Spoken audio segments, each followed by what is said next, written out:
There's only this England which nauseates my soul, nauseates my spirit and my body. One might as well be blown over the cliffs here in the strong wind into the rough white sea as sit at this banquet of vomit. This life, this England.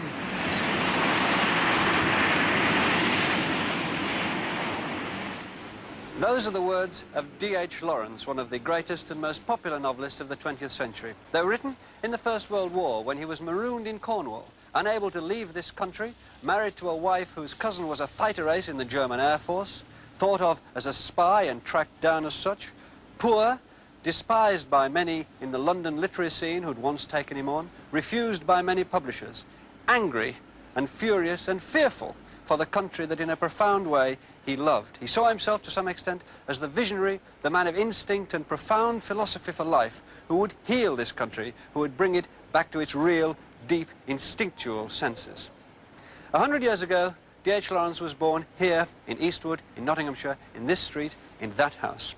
A small museum now, complemented over the street by a small cafe called The White Peacock, D.H. Lawrence's first novel.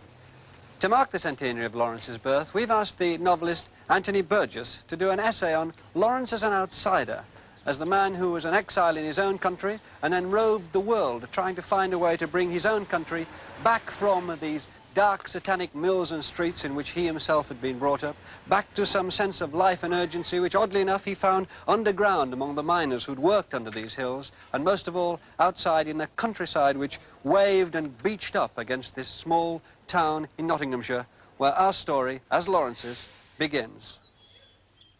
Ian McKellen reads D.H. Lawrence. I was born in Eastwood, a mining village of some 3,000 souls, about 8 miles from Nottingham, and 1 mile from the small stream, the Erewash, which divides Nottinghamshire from Derbyshire.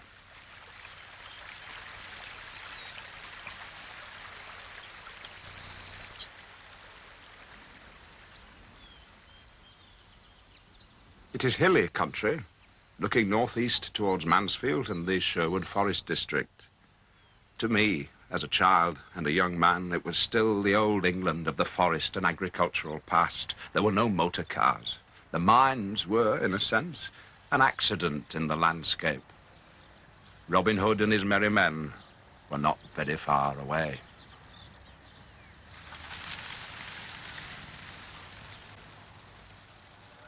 Down the steep street, Scargill Street, the Wesleyan's Chapel was put up, and I was born in the little corner shop just above. Along the hilltop ran the Nottingham Road with the scrappy, ugly mid-Victorian shops.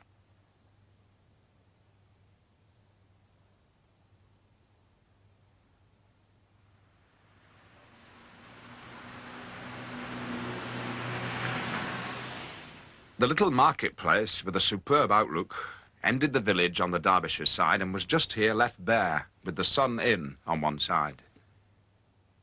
In this queer jumble of the old England and the new, I came into consciousness. I consider that David Herbert Lawrence is one of the 10 or 15 writers of the 20th century who has undoubted world status.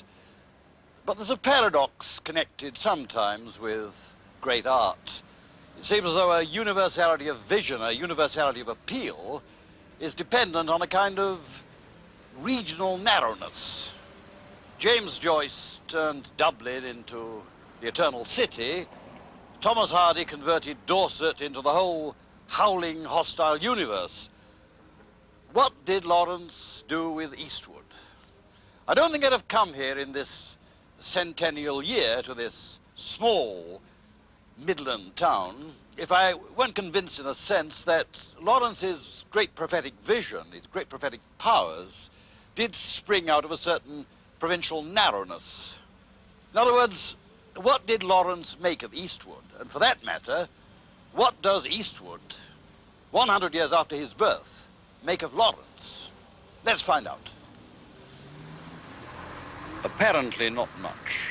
The tradition persists that Lawrence let the side down. He probed the dirty alleys of the human psyche. he used the people of Eastwood to illustrate a thesis about the importance of the animal passions. You'll find his name around in a few dutiful but modest inscriptions. But Eastwood has become no Stratford-on-Avon.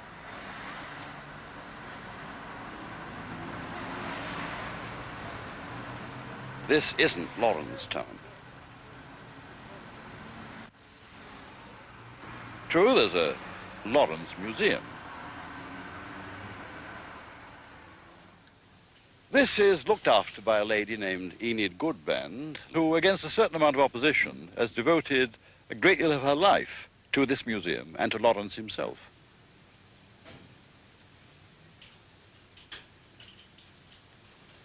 I think it's been born in the third house where he lived. He lived there 6 till he was 18, and my mother lived there 57 years. This awakened my interest. And then, when Lady Chatterley was published, I decided to find out the truth. So I spoke to all the people that knew him. And I got to know Lawrence the man. You got to know Lawrence specifically, the Eastwood man, though, didn't you? Yes. Tell me, what do the Eastwood people think about him? Or what did they think about him? At the beginning, I think mostly hatred. Why? Why was that? Because of his novels, mostly Sons and Lovers. He wrote of Eastwood people. He never bothered to change the names. Women in Love, The Rainbow, The Lost Girl, again about Eastwood people. Even Lady Chatterley. That was based on, he got the name from an Eastwood family. They didn't understand him. This lonely, odd figure.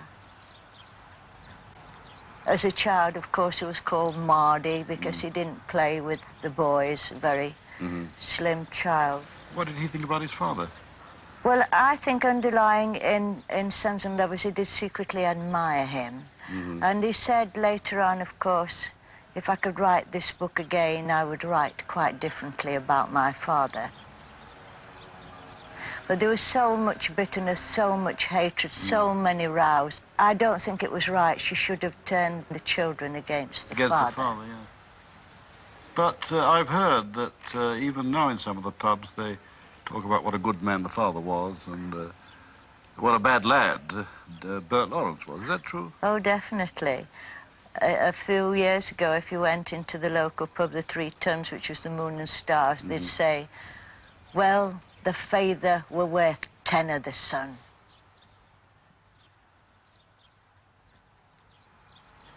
Detested by some, still detested, Lawrence did his own share of detestation, but he was a great lover as well.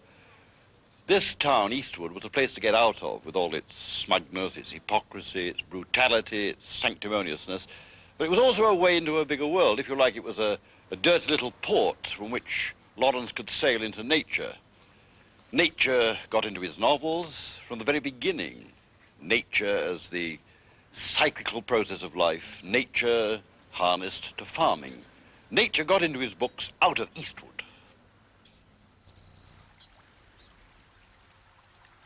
The Brangwens had lived for generations on the marsh farm in the meadows where the Erewash twisted sluggishly through the alder trees, separating Derbyshire from Nottinghamshire.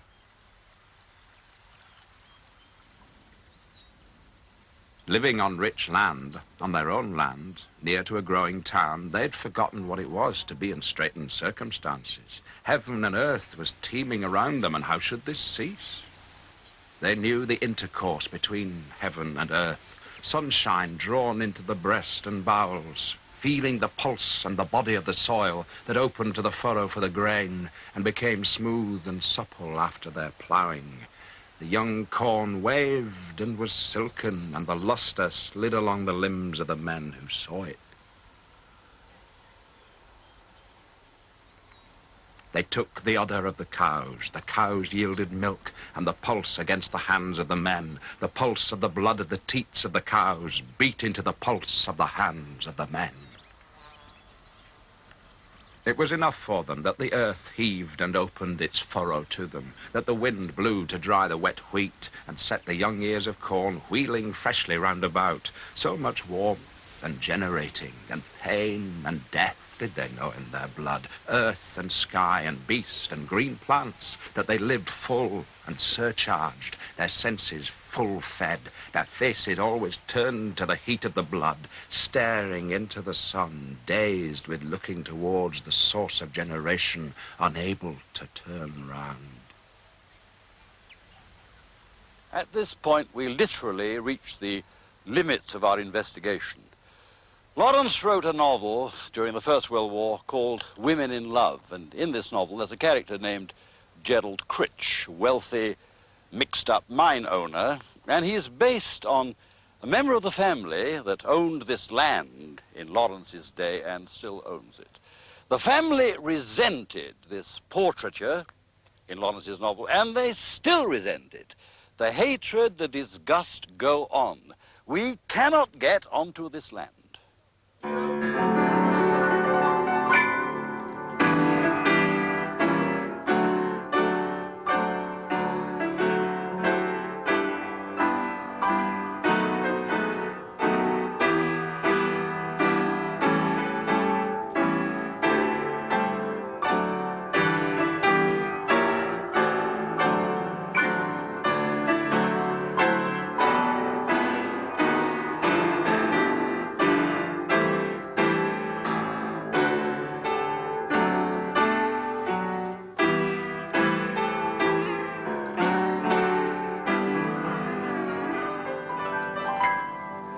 This isn't Mrs. Lawrence's piano, but it might well have been.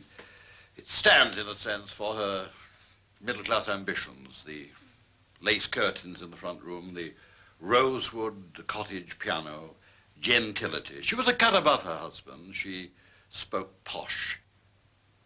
She read books, for God's sake. Lawrence, in many ways, took after her. He, too, read books. He loved, as she did, flowers, music, the softer things of life. But there was one aspect of her that he couldn't accept. That was her cult, her philosophy of getting on. You had to get on in life. You had to have some money in the bank. You had to have nice clothes to wear at church on Sunday. You had to speak posh. In later life, Lawrence had no nostalgia for his mother's world. But surprisingly enough, he had a certain nostalgia for his father's. His father may have been brutal and Philistine, but the world he lived in had a certain tough honesty in its rough male companionship, and honesty was the watchword of Lawrence's entire career. The miners worked underground as a sort of intimate community. They knew each other practically naked, and with a curious close intimacy, and the darkness and the underground remoteness of the pit stall and the continual presence of danger made the physical, instinctive and intuitional contact between men very highly developed. A contact almost as close as touch, very real and very powerful. That physical awareness and intimate togetherness was at its strongest down pit. When the men came up into the light, they blinked. They had, in a measure, to change their flow. Nevertheless, they brought with them above ground the curious, dark intimacy of the mine, the naked sort of contact.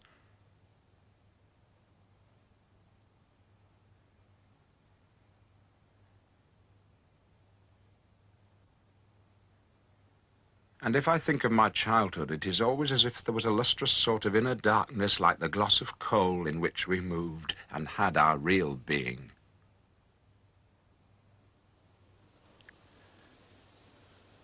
Those pits have no real being now. They've been reduced to chunks of industrial archaeology.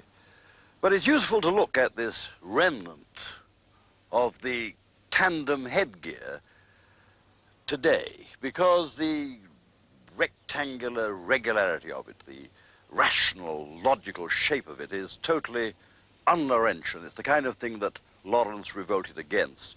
What he wanted was the irregularity of natural life, the shape of snakes, of trees, plants, landscapes. But there's a kind of irony in the fact that there's a plaque attached to this structure which commemorates not the man who worked here so much as his son,